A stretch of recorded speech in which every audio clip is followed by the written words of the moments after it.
Halo guys, kami dari kelompok 1. Kita akan mau apa nih? Observasi ke mana nih? Kedua museum untuk mewawancarai Edukator dan kurator. Yang pertama edukator kemana nih? Enaknya Udah rumah ya ke GM aja sih. GM ya? boleh nih. Gas. Yuk.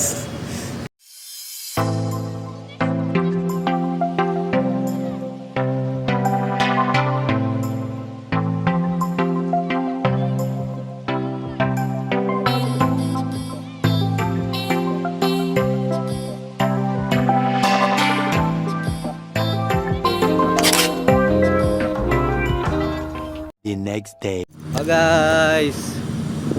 Kita di Apa ya? gedung perbendaharaan. Kita berdua, Agisnya udah di dalam.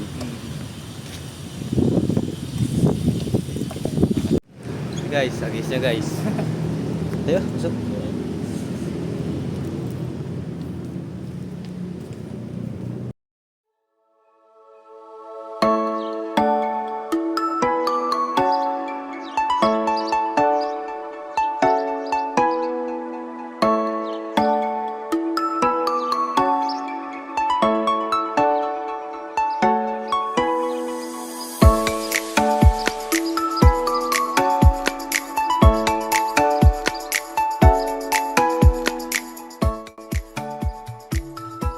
Sebelum jadi gedung kayak sekarang nih, gedung Kementerian Keuangan digunakan pada saat dulu itu oleh zaman Belanda adalah gedung Ekomba. Ekomba itu kayak misalkan kalau sekarang gitu. Kalau misalkan pada saat penjajahan Jepang digunakan sebagai gedung Kempetai. Tapi seiring berjalannya waktu Indonesia merdeka, penggunaan pertama gedung ini secara kemerdekaan yang digunakan oleh bangsa Indonesia adalah gedung pengelola dana pensiun. Jadi emang sebenarnya dulu tuh udah ada sedikit kaitannya sama keuangan, cuma seiring berjalannya waktu berganti-ganti tuh. Ada yang pertama dana pensiun, terus setelahnya itu jadi gedung masih sama dari Kementerian Keuangan, namanya gedung pengelola data informasi anggaran. Sampai sekarang jadi gedung kantor perbendaharaan lah sebenarnya. Sederhananya begitu, tapi nanti ambil aja pustaka lah gampang gitu kan. Soalnya deh. Jadi sebelum kemerdekaan itu beralih fungsinya 2 kali, setelah itunya beberapa kali tapi dalam konteks keuangan. Iya, masih dalam konteks keuangan.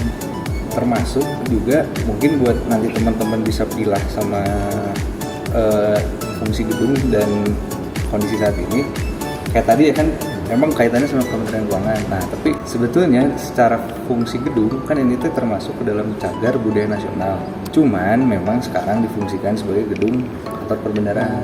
Padahal tahun 1955 diwarna ini digunakan untuk sidang-sidang komite pada saat Asia Afrika. Nah, kalau koleksi kan secara garis besar ya, kita itu ya cerita saya tadi ya, koleksi yang berasal dari Kementerian Keuangan nih.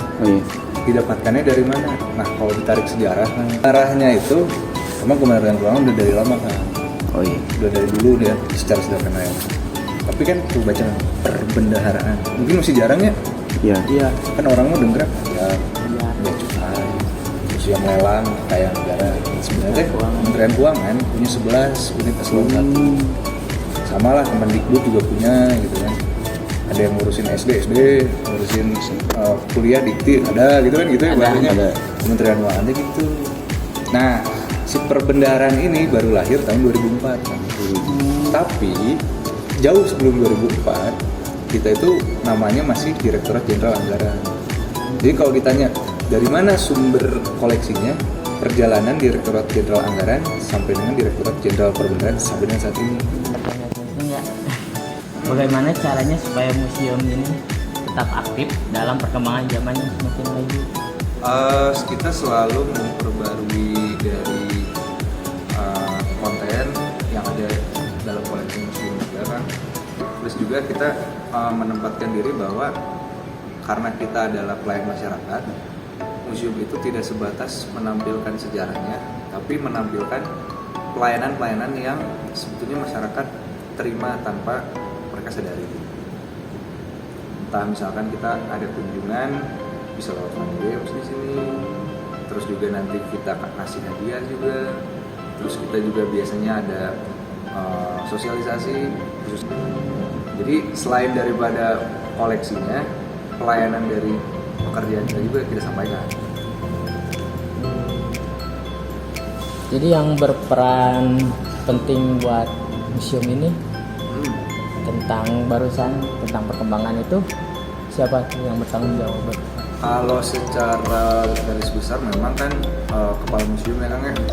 Tapi di atas kepala museum itu karena kita di sebuah kayak tadi ya saya bilang kan kita ada museumnya, ada kantornya.